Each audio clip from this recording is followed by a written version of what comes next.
नाजरीन, किस्त का आगाज़ होता है और हम देखते हैं कि काहिरा में सलाहुद्दीन शमसा को बचाने के लिए एक कमरे में दाखिल होते हैं और उसके साथ मौजूद सिपाही को तलवार से मार गिराते हैं। शमसा कहती है कि उसे उम्मीद थी वो ज़रूर आएंगे।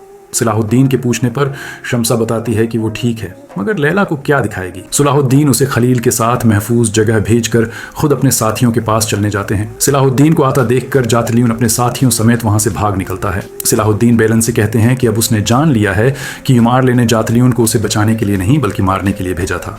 सलाहुद्दीन और बेलन उसका पीछा करने लगते हैं। दूसरी जानिब शर्कू एक जगह काफिले के साथ रखकर कोने से पानी पी रहे होते हैं कि यारुकी से कहते हैं कि पीछे आने वाले काफिले को इस मकाम पर पहुंचकर आराम करने का कहा जाए। वो आगे बढ़ने लगते हैं तो लड़खड़ा कर गिर जाते हैं।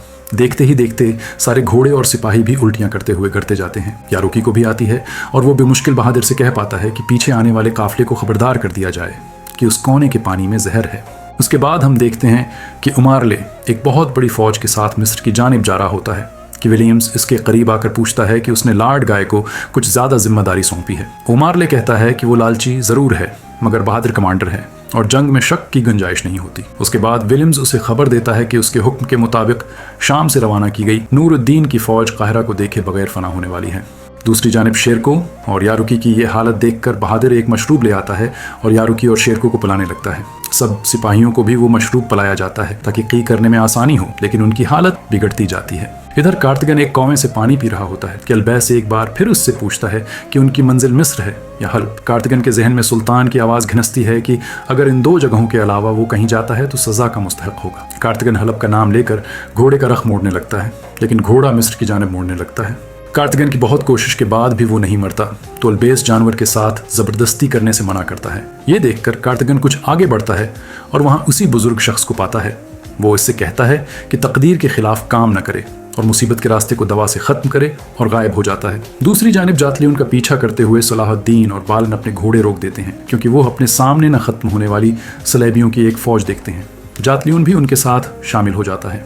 अमारले अपने सामने चंद सिपाही देखकर कहता है कि वो बेकार इतनी बड़ी फौज लाया। दूसरी तरफ बालन सलाहुद्दीन से कहता है कि सलाहुद्दीन पूरी तरह फंस चुके हैं, अब उन्हें हार मान लेनी चाहिए। बालन ये समझता है कि सलाहुद्दीन अब उसकी गर्दन पर तलवार तानकर अपनी जान बचाएंगे, मगर सलाहुद्दीन बालन को अपनी सफ में शामिल होने का कहते हैं। बालन ये सुनकर हैरान रह जाता है।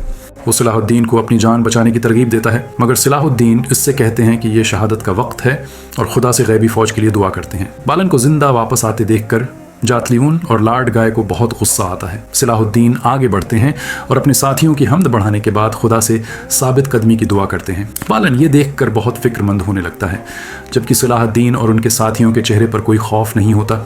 लॉर्ड गाय दो सिपाहियों को भेजकर सलाहुद्दीन का खात्मा करने की इजाज़त मांगता है, मगर उमारले उसके बारकिस पर अमन का परचम लहरा देता है। सलाहुद्दीन और उनके सिपाही जंग के अलावा किसी किस्म के मुज़ाकरात का तसव्वुर भी नहीं कर पाते, लेकिन उमारले के कहने पर सलाहुद्दीन आगे बढ़कर उसको मुज़ाकरात का मौका दे देते हैं। उमारले कहता है कि बराबरी के लिए उसूलन सलाहुद्दीन की जगह नूरुद्दीन को होना चाहिए था। उस पर सलाहुद्दीन उसे बताते हैं कि बराबरी के लिए तो वो अपने किसी सिपाही को भेज सकते थे, मगर उनके सिपाही भी खासे तजर्बाकार हैं। सलाहुद्दीन उसे अपने पीछे खड़ी होने वाली गायबाना फ़ौज के बारे में बताने के बाद उमारले की फ़ौज को मुर्दा और बज़दुल के अलक़ाबात देते हैं। इस पर उमारले सलाहुद्दीन को मुसलमानों की जंगी आदत यानी मुबारजे के लिए ललकारता है और वहाँ से चला जाता है। दूसरी जानिब शहवार कामिल से कहता है कि जंगियों के बिखरने का वक्त यानी मिस्र की फतह का वक्त आ गया है और साथ ही जौहर को मिस्र के दाखिली दरवाज़ों पर मौजूद पहरादारों को चौकस रहने का कहता है। सलाहुद्दीन वापस लौटकर अपने साथियों को मुबारजा के बारे में बताते हैं तो वो सब सलाहुद्दीन से लड़ने की इजाज़त मांगने लगते हैं।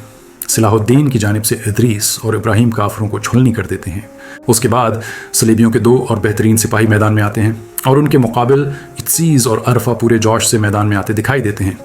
टिकर के एक मुकाबले के बाद कित्सीज़ और अरफा उन दोनों मगरूर सिपाहियों को मौत की घाट उतार देते हैं। ये देखकर उमारले बालन को भेजता है। बज़ुर्ग बालन से लड़ने के लिए आगे बढ़ने लगता है, मगर सलाहुद्दीन उसको रोक देते हैं।